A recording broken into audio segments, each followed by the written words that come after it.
Die haas en die skilpad.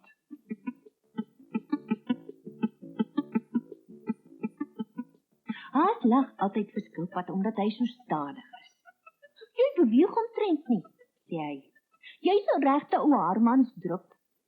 Wel, sê die skilpad.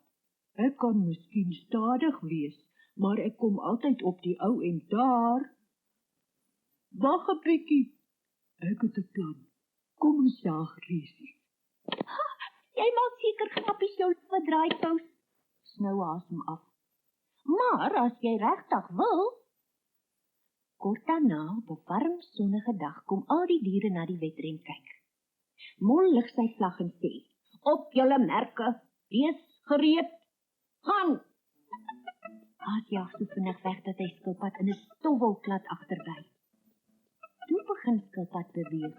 Stadig, baie stadig.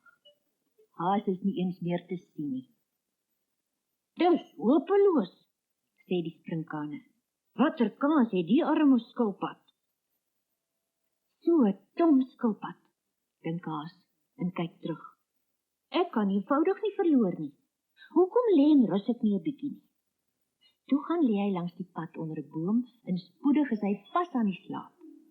Hy droom van applous en pryse.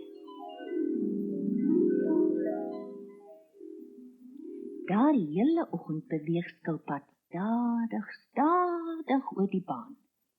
Om 12 uur steek hy die slapende haas stil verby en kruip verder. Eindelik skrik Haas wakker en rek sy bene uit. Die son sit al laag.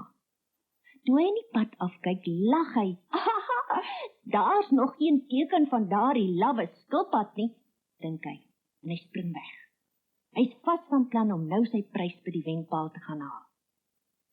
Maar wat sien hy in die verte? Die lawwe skilpad kruip stadig oor die wenstreep. Mol het sy vlag laat sak. Skilpad het gewen.